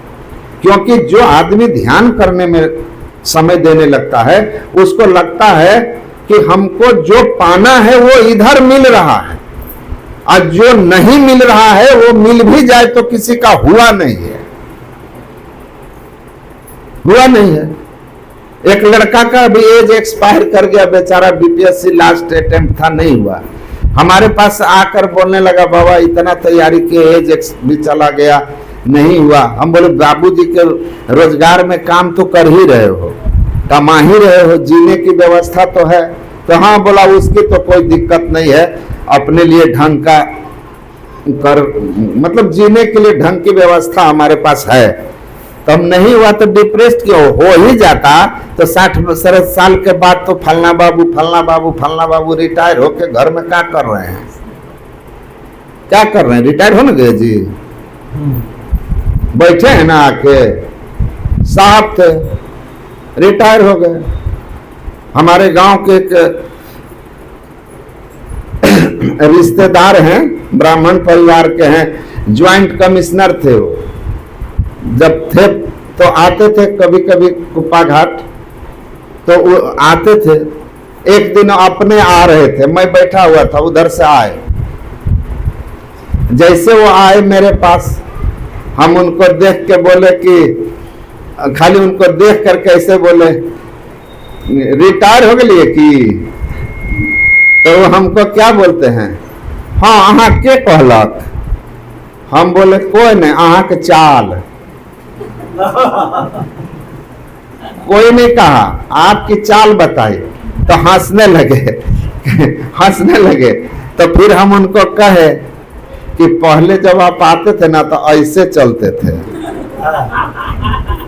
आज जब आप गाड़ी से उतरे तो देखे ऐसे चल रहे हैं। तो हमको लग गया कि कागज का वो टुकड़ा जो आपको पावर दिया था, सरकार दूसरा टुकड़ा थमा के पावर छीन लिया है, घरे बैठा दिया, इसीलिए चाल बदल गया, चाल बदल गया। तो भाई जो चाल 20 साल बाद 25 साल बाद रिटायर होके पावर जाना है, वो आज नहीं आया तो नहीं आया। कौन सा शाश्वत रहने वाला था, कौन सा शाश्वत रहने वाला था। तो लेकिन भजन कर रहे हो और चित्त का सिमटाव हो रहा है, जप भी ठीक से हो रहा है ना, भीतर से एकदम उत्साहित रहिएगा, एकदम प्रसन्न रहिएगा, क्योंकि न छूटने वाला, सदा साथ रहने वाला आपको संपत्ति प्राप्त हो रही है। तो संसार में कुछ मिला छूटा वो आपको डिप्रेस्ड नहीं कर सकता है, वो आपकी मुस्कान नहीं छीन सकेगा। ये ध्यान से होगा, 24 घंटा मोटिवेटेड रहिएगा, कोई फर्क नहीं पड़ा सामने कौन खड़ा है। तो ध्यान करने वाला सुखी रहता है। और आज तो सबसे ज्यादा ध्यान की जरूरत है, सबसे ज्यादा ध्यान अभ्यास की जरूरत है। कटिहार में थे पहले डीडीसी, बाद में बक्सर के डीएम बन के आए मुकेश पांडे। पत्नी से नहीं पटता था, ट्रेन में कट के मर गया। फर्स्ट बार डीएम बने, आईएएस थे, सामान्य घर के, बड़े घर में शादी हुई, डीडीसी थे। एक कार्यक्रम में गए थे, 2 मिनट मेरी बात हुई थी उनसे, बाद में आ गए, बोल इतना बस बोले कि आप निकल रहे हैं क्या? तो हम बोले हम भी निकलेंगे। बोले हमको भी जाना है, आपसे कुछ बात करनी थी। हमें क्या पता क्या बात करनी थी, आपसे कुछ बात करनी थी। और हम उधर, वो उधर। और उसके बाद उनका 2 महीने के बाद वहां से आईएएस थे, प्रमोशन हो गया, ट्रेनिंग पीरियड था। वो पहला डीएम के रूप में एकदम नौजवान, 29-30 साल की उम्र थी, पोस्टिंग हुई बक्सर के डीएम। सुसाइड कर लिए। क्यों कर लिए सुसाइड? डिप्रेशन कहां से आया? ध्यान करते बड़ी से बड़ी समस्या उनको डिप्रेस नहीं करता। बड़े बड़े फिल्म स्टार लोग, एक बिहार के ही थे ना, सहरसा वाले, पूर्णिया वाले, सुसाइड करके मर गए। इतना सब कुछ पाकर सुशांत सिंह राजपूत क्यों मर गए? बड़ा नेम फेम था, क्यों आत्महत्या कर लिया? इतने बड़े बड़े पद पर लोग क्यों सुसाइड कर लेते हैं? डिप्रेशन कहां से आता है? जीवन में खूब जस है, खूब कीर्ति है, थोड़ा सा विपरीत परिस्थिति आया, सह नहीं सका, ध्यान नहीं किया। ध्यान करेगा, बड़ा से बड़ा विपरीत परिस्थिति आएगी। गुरु गोविंद सिंह का पूरा खानदान चला जाता है, डिप्रेस्ड होते हैं वो, कोई नहीं होगा। जीना है तो ध्यान करना होगा। और अभी के समय में जब हर क्षेत्र में प्रतियोगिता है, घर में प्रतियोगिता है कि पत्नी का वेतन ज्यादा है कि पति का, जब घर में पति पत्नी के वेतन में प्रतियोगिता है तो घर घर में ध्यान करना है, तब सुखी रहिएगा, नहीं तो रोज डिप्रेशन में रहिएगा। ध्यान करना, सत्संग करना किसी स्थिति में दुखी नहीं होने देगा आपको। और फिर अंत में ध्यान का परम फल, परम कल्याण, मोक्ष मुक्ति की प्राप्ति होगी, क्योंकि ध्यान में चित्त सिमटता है। गुरु महाराज कहते हैं कि चित्त का सिमटाव होगा तो स्वाभाविक कोई भी चीज सिमटोगे तो ऊपर उठेगा, और ऊपर उठेगा तो ऊर्ध्वगति होगी, तो ऊर्ध्वगति जब होगी तो आवरण का भेदन होगा। अभी आप अंधकार मंडल में स्थूल आवरण में हो, जड़ के स्थूल आवरण में, अंधकार में चित्त का सिमटाव करने के लिए पहले मंत्र जपते हैं। मंत्र जपने की विधि से मंत्र जपते हैं, ईश्वरवाची शब्द जो गुरु बताएं। जपते जपते मन के भाग दौड़ जब शांत होकर मंत्र में लग जाता है, देखते हैं लोग कहेंगे दीक्षा ले ली, दीक्षा ले लिए हैं,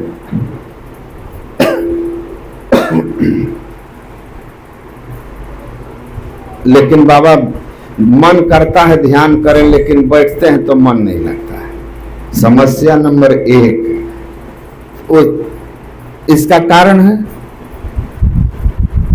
मन नहीं लगता है, क्योंकि मन को विषय सुख में लगने का जन्म जन्मांतर का अभ्यास है, और इसलिए जिधर मन को सुख मिला है, अब तक जिस क्षेत्र में मन सुख पाया उधर भाग रहा है।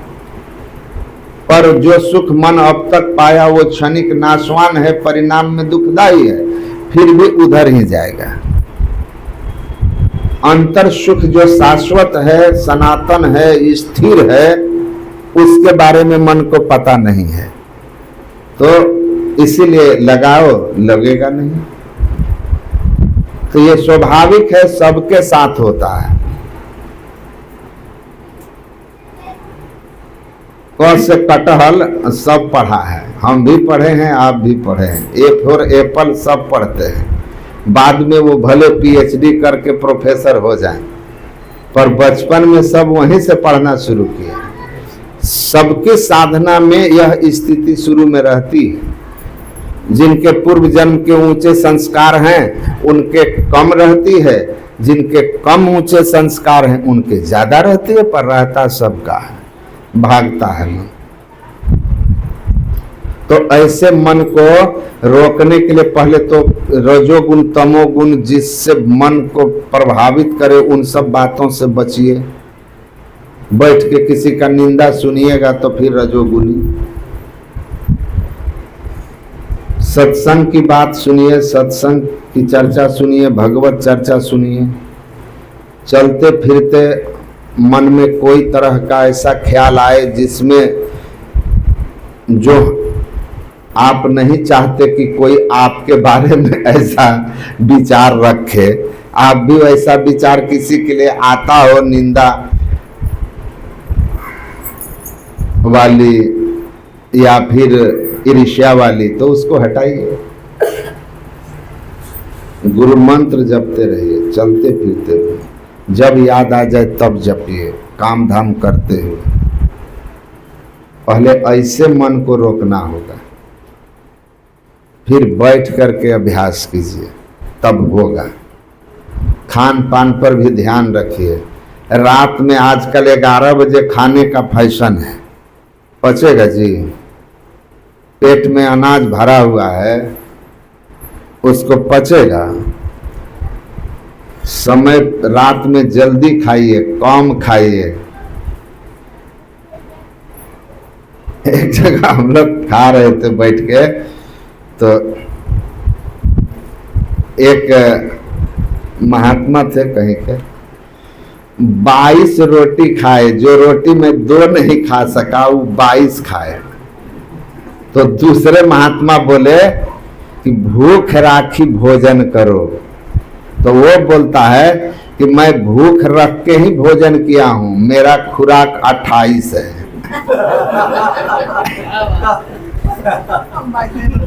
हैं? 6 कम खाए हैं। भूख राखिए है, 22 भूख राखी है। तो हम भी कुछ नहीं बोले। हम उनको कहे कि एक हमारे फूफा जी थे छपरा के, तो वो आए थे, तो वो जो छपरा जा रहे थे ना, तो लिट्टी चोखा, मेरी अपनी फुआ तो नहीं थी, पर मेरे रिश्ते में फुआ हैं, मेरे पिताजी के फुआ और भी रिश्ते के फुआ, तो उसी तरह के फूफा जी थे, घर एक ही तरह था। तो वो जो है ना लिट्टी चोखा खा रहे थे, तो जो खिला रही थी वो माता जी, जब वो फूफा जी 20 लिट्टी लगभग खा गए, हाँ 20 लिट्टी, तो माता जी कहती हैं कि पाहुन 2-3 गो और खा ली। तो वो क्या बोले कि ना दुल्हन, जातरा में कम में खाए के चाहिए। कम में खाए के चाहिए। आप समझ गए ना? तो भाई अब ऐसा नहीं हो, तो इसको सोच लीजिए। खान पान अब एक तो विलंब से न खाएं, ज्यादा नहीं खाएं, कम खाएं। सारा शरीर रेस्ट में चला जाता है, आंत काम में लगा रहता है, तो फिर बीपी भी बढ़ता है, कोलेस्ट्रॉल भी बढ़ता है, एसिडिटी भी होती है। जो लोग सूर्यास्त के बाद नहीं खाते या बहुत कम खाते, 7-8 बजे तक आधा पेट खाकर रह जाते हैं, उन लोगों को ये सब बीमारी धीरे धीरे ठीक हो जाता है या कंट्रोल हो जाता है, या नहीं है तो नहीं होता है। तो स्वस्थ भी रहेंगे, और जब आपकी नींद खुल जाएगी तो आलस नहीं होगा।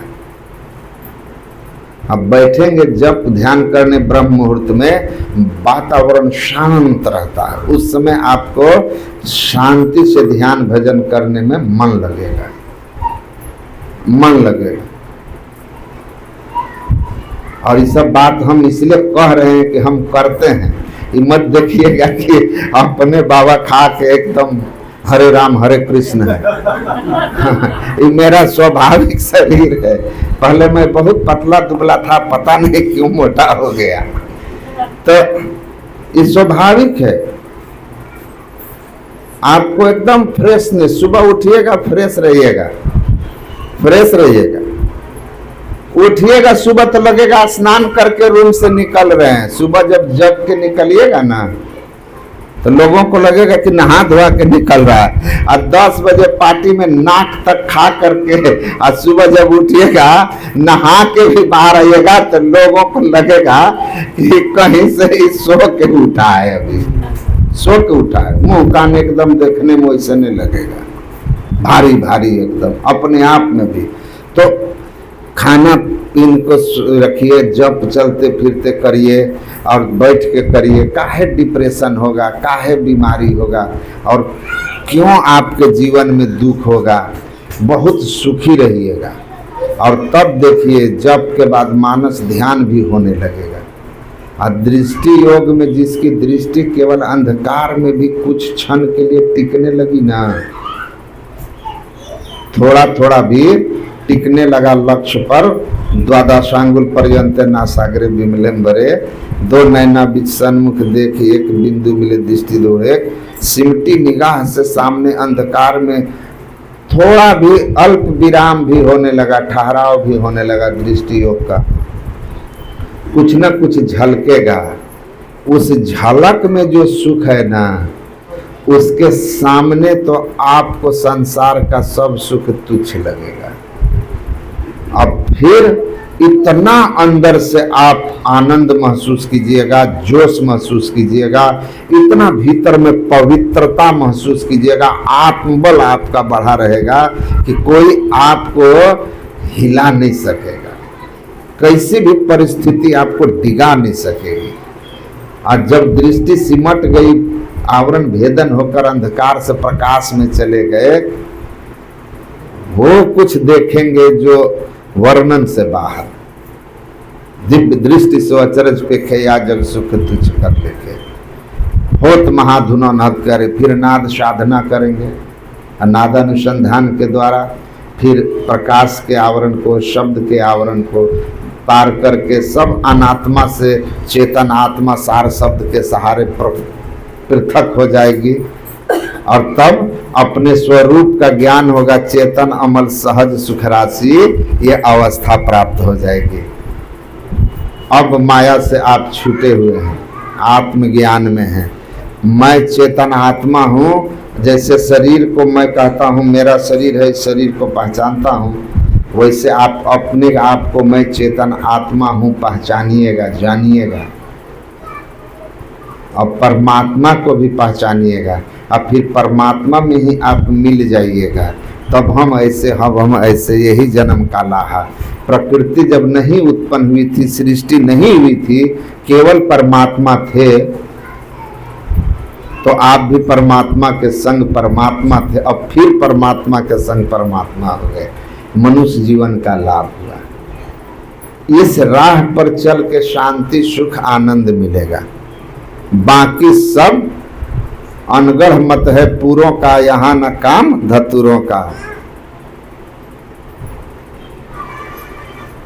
ये पहुंचे हुए संत महापुरुष ऋषि महर्षि सदगुरु का मार्ग है। इस मार्ग पर जो चला तो चलत पंथ सुख होत महा है, या जेहि मार्ग श्रुति साध लखावे, तेहि मग चलत सबय सुख पावे। वास्तव में जीवन जीने की कला है, ये आर्ट ऑफ लिविंग। सत्संग ध्यान करके अंतर संतुष्टि प्राप्त कीजिए, और बाहर उसी का आप बाहर की परिस्थितियां आपके ऊपर प्रभाव नहीं डालेगी। मतलब ऐसा समझो, गर्मी है पर एसी के अंदर रहने वाला गर्मी के प्रभाव से बचा हुआ है। सत्संग ध्यान बाहरी परिस्थितियां जो हमारे जीवन में आती है, अनेक तरह के, कभी अपमान के रूप में, कभी खराब संबंध के रूप में, कभी विश्वासघात के रूप में, कभी अपेक्षानुकूल हमारे रिश्तेदारों का सहयोग या व्यवहार न होने के रूप में, कभी पुत्र आदि के हमारे त्याग करके अपना अलग घोंसला बना लेने के। इन तमाम बातों से आप एकदम निश्चिंत रहिएगा, क्योंकि हर पल आपको महसूस होगा कि गुरु समर्थ सिर पर खड़े, मोको का है सोच सोचवा को है भाई। सर्व समर्थ संत सदगुरु साक्षात ब्रह्म हमारे साथ खड़े हैं। मुझे क्या चिंता है, मेरी चिंता हरि करे, मैं पाया विश्राम। आप एकदम सहज विश्राम में रहिएगा, और आपकी चिंता हरि करेंगे। जो मोहि भजे भजू मैवा को, कल न पड़े छिन एक घड़ी। ऊधो जो जन हम मोहि न बिसारे, ताहि न बिसारो छिन एक घड़ी। काटूं जन्म जन्म के फंदा, राखूं सुख आनंद करी।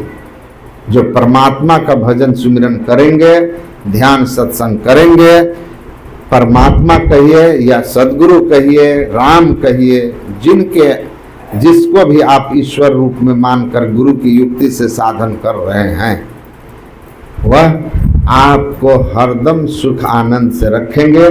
गुरु महाराज ने कहा कि माता पुत्र का बहुत ख्याल रखती है, लेकिन सो जाने पर वह भी पुत्र के सुख का ख्याल नहीं रख पाती।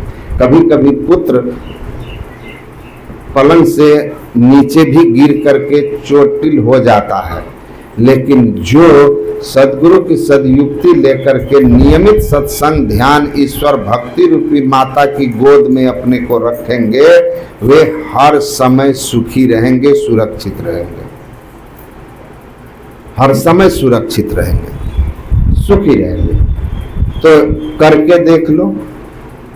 गुरु महाराज कहते थे कि मैं जो कहता हूं उसको करके देखिए, अगर नहीं हो तो कहिएगा मिहिरदास झूठ बोलता है। मेरी अवस्था देखिए, 85 वर्ष का हूं, जिस समय बोले होंगे 85 वर्ष उम्र रही होगी। इतने दिनों तक मैंने किया सत्संग किया, ध्यान किया, अध्ययन किया। मुझे अगर कुछ प्राप्त न हुआ होता तो मैं सब लोगों को क्यों झूठ बोलकर प्रचारित करके अपने लिए नरक का द्वार खोलता। मुझे कुछ नहीं मिला, यह मानने योग्य नहीं है। मैं नहीं कहता हूं मैं कबीर और नानक जैसा हो गया हूं। संत थोड़ी कहेंगे कि हो गए हैं, हो भी जाएंगे तो कहेंगे, कभी सूरदास कहेंगे मौसम कौन कुटिल खल कामी। हैं? कबीर साहब कहते बार बार पग धरूं जतन से बार बार डिग जाए, मन भी नहीं समेट पा रहा हूं, कबीर साहब कह रहे हैं। तो ये संत लोग हैं, ये बड़ी ऊंचाई पाकर भी अपने को छोटा रखते हैं, और संसारी लोग इतना सा पाकर के इतना फूल जाते हैं। तो लेकिन मुझे पहला कदम ठीक ठीक ज्ञात है। भक्ति के पहले कदम में इतना सुख और आनंद है कि आपको मैं कह नहीं सकता। अगर आप करेंगे तो पहले कदम से ही आपको ऐसा सुख शांति मिलने लगेगा कि आप धन धन हो जाइएगा, धन धन हो जाइएगा। तो सच्ची बात है, जो ठीक ठीक सत्संग ध्यान करने लगते हैं, अपने आप को सदाचार में रखते हैं, उनको इस मार्ग पर चलते ही अनुभव होने लगता है, आनंद मिलने लगता है, वे हर परिस्थिति में सुखी रहने लगते हैं। फर्क उनके जीवन में बाहरी परिस्थितियों का कम पड़ने लगता है, और जैसे जैसे अंदर की ओर धंसते हैं वैसे वैसे उनको बाहर के प्रभाव से उतना ही कम प्रभावित होते हैं, और अंत में ऐसी स्थिति में जाते हैं जहां कोई फर्क नहीं पड़ता। देह रहे संसार में जीव राम के पास, दादू कछु व्यापे नहीं काल जाल जम त्रास। तो ये मुद मंगल में संत समाज जो स्वयं आनंद और कल्याण की जड़ चलता फिरता हुआ तीर्थराज प्रयाग है, यहाँ जो आते हैं सुनी समुझई जन मुदित मन मत जही अति अनुराग लह चार फल छत अनु साधु समाज प्रयाग। सुनते हैं आनंद और प्रसन्नचित होकर, और इसमें डुबकी लगाते हैं और अपने रहने को संत महापुरुषों के ज्ञान के अनुकूल बनाते हैं।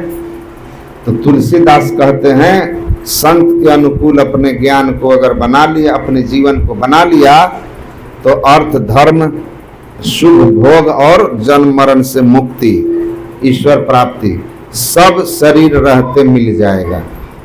तो संत इसको साधन करके अनुभव किए और कहे कि छोटो बढ़ो न घटी बढ़ी, आप ही सब प्रकाश, कह मलुक अनादि हरि साधन को विश्वास। जो साधना करेंगे उनका विश्वास बढ़ने लगेगा, जब मिलने लगेगा तो भरोसा बढ़ने लगेगा, और फिर अंत में परम गति हो जाएगी। तो अनात्मा से मुक्त होने के लिए ध्यान सत्संग करना है। चेतन आत्मा को स्थूल सूक्ष्म कारण महाकारण के चारों जड़ावरण से अलग करना है। बाद में चेतन का भी त्याग करके हम प्रभु प्रभु हम एक कहीं होई की स्थिति प्राप्त करना है। यही कल्याण का रास्ता है। इसके लिए बाहर कहीं नहीं जाना है। सदगुरु की सदयुक्ति लीजिए और घर में बैठ करके नियमित अभ्यास कीजिए। भाई रे सोई सदगुरु संत कहावे, जो नैनन अलख लखावे, प्राण पूज क्रिया से न्यारा, भोग में जोग जगावे रे भाई सोई सदगुरु संत कहावे। परिवार बच्चों के बीच रहते हुए भी योग की युक्ति बताकर गृहस्थ आश्रम में आपको योगी बना दे, वही संत सदगुरु कहलाते हैं।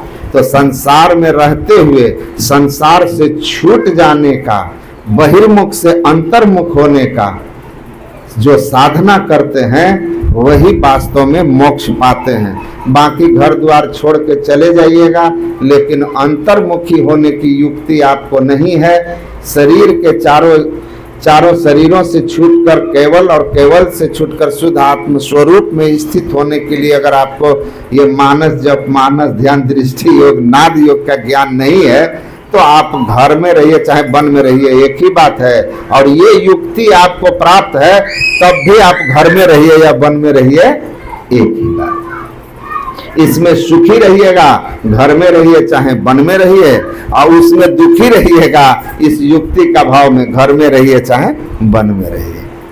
तो अपना चॉइस है। वन में रहकर साधन करिए तो भी सुख, घर में रह के करिए तो भी सुख। नानक सतगुरु भेटिया पूरा हुए जुक्ति, हसन दिया खैनन दिया खानन दिया पहनन दिया, बीचे हुए मुक्ति। तो बड़ी कृपा सदगुरु महाराज की, और यह पुण्य प्रताप श्रद्धेय अरुण बाबू और उनकी धर्मपत्नी का, जिन लोगों ने अपने जीवन को गुरु महाराज के सांचे में ढाला, अपने इस वैवाहिक जीवन को आदर्श वैवाहिक जीवन बनाकर एक भारतीय सनातन परंपरा में जो गृहस्थ आश्रम के आदर्श हैं उस आदर्श को स्थापित किया और अपने जीवन को आनंदमय सुखमय बनाए। जो लोग इस तरह से अपने जीवन में चलेंगे उनका भी जीवन सुखमय, कल्याणमय, आनंदमय होगा। देखिए, निगेटिव पॉजिटिव तार को अगर ठीक से जोड़ोगे तो बल्ब जल जाएगा।